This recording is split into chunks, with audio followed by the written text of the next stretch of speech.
अस्सलाम वालेकुम स्टूडेंट्स। आज का जो हमारा ना समरी लेक्चर है बायोलॉजिकल मॉलिक्यूल्स के ऊपर। सबसे पहले हमारे पास है डेफिनेशन बायोकेमिस्ट्री की। बायोकेमिस्ट्री क्या होती है?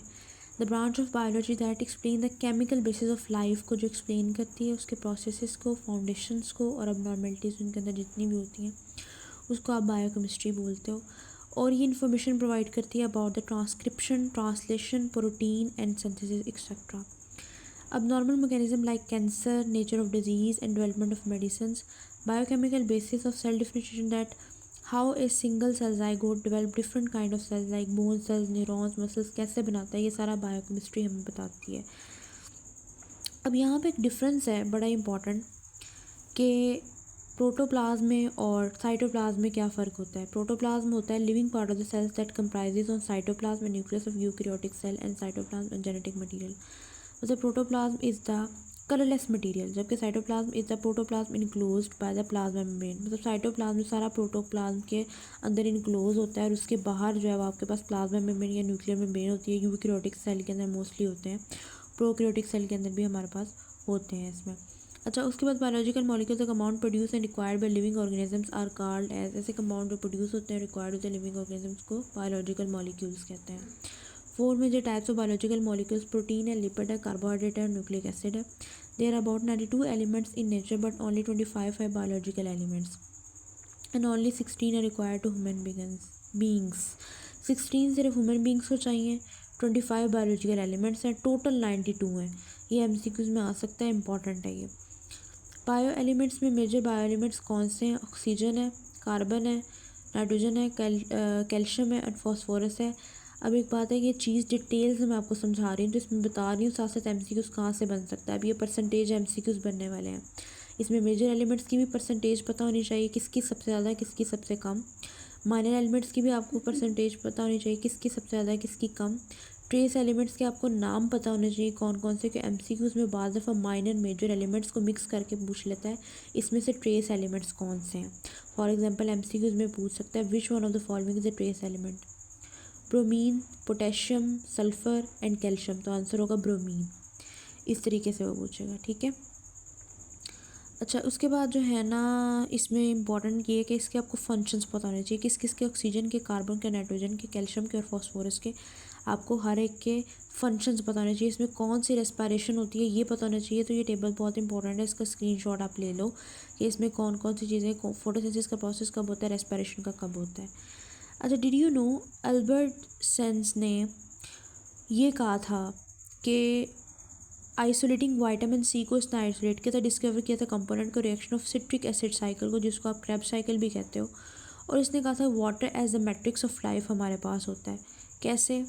हमारे ब्रेन में एमसीक्यूज आता है और बॉडी 70% वाटर गेन करती है, ह्यूमन और मेमेलियन सेल, बट ब्रेन में 74.5 होता है ब्रेन, और कनेक्टिव टिश्यू के अंदर 60% होता है, बोन के अंदर 22% वाटर होता है।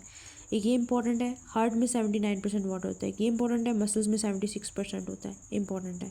ब्लड में भी याद रखो 83% वाटर होता है, ये मोस्ट इंपॉर्टेंट एमसीक्यूज के लिहाज से है।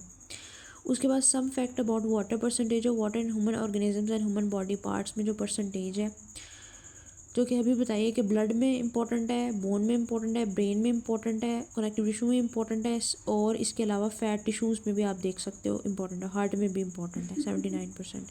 टोटल 95 to 97% वाटर होता है इसमें। अब वाटर की क्या केमिस्ट्री है कि वाटर एक इनऑर्गेनिक मॉलिक्यूल है जो कि कलरलेस है, टेस्टलेस है और ऑर्डरलेस है, ठीक है। केमिकल फार्मूला इसका H2O है, एमसीक्यूज में आ सकता है। रेशो कितनी है ऑक्सीजन वाटर की? 1:8 है। हाइड्रोजन और ऑक्सीजन की। फाउंड इन लिक्विड, सॉलिड और वेपर स्टेट में होता है, और इसके अलावा 2 बॉन्ड मूवमेंट्स बनाता है। उसके बाद electronegative power of oxygen is 3.44 and hydrogen has 2.1। MCQs में पूछ सकता है इलेक्ट्रोनेगेटिविटी कितनी होती है। उसके बाद एंगल कितना होता है? 105 डिग्री का एंगल होता है, और वाटर इज़ हाईएस्ट टेंस होता है 4 डिग्री के ऊपर। अब वो कहता है लिक्विड स्टेट पे water molecules are closely held together by weak hydrogen bond, ठीक है। और सॉलिड स्टेट में हाइड्रोजन बॉन्ड बिकम स्टेबल हो जाएंगे। तो वीक किस में होंगे? आइस की फॉर्म में, लिक्विड की फॉर्म में, और सॉलिड की फॉर्म जब आइस बन जाती है उसमें हमारे पास हाइड्रोजन बॉन्ड जो है वो स्टेबल हो जाएंगे। A bond between the different atoms cannot be purely covalent depending on the electron activity of the bonded atom. The bond electron pair shift toward one of the atom.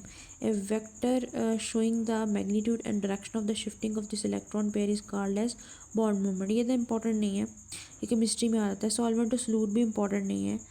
High specific heat capacity MCQs में आता है. The amount of heat needed to raise the temperature of 1 kg of a substance by 1 degree is called as high specific heat capacity. High heat of vaporization, इस तरह से MCQs पूछा जाता है. Water में पूछा जाता है ज़्यादातर, अल्कोहल में पूछा जाता है, एसिडिक एसिड और एल्यूमिनियम में पूछा जाता है. ये एमसीक्यूज में पूछा जाता है. अल्कोहल 4.81 जाउल है. इसके अलावा जो है अल्कोहल 2.4 जाउल है, एसिटिक एसिड 2 है और एल्यूमिनियम 0.4 है. उसके बाद हाई हीट ऑफ वेपराइजेशन आपको पूरा पता होना चाहिए. इसमें heat of vaporization water 574 CaL gram है और इथानॉल 204 है. ठीक है. उसके बाद आता है हमारे पास amphoteric molecules. What is a neutral substance? It's not buffer in real sense but it dilute acidic or basic food content interlinked to the body.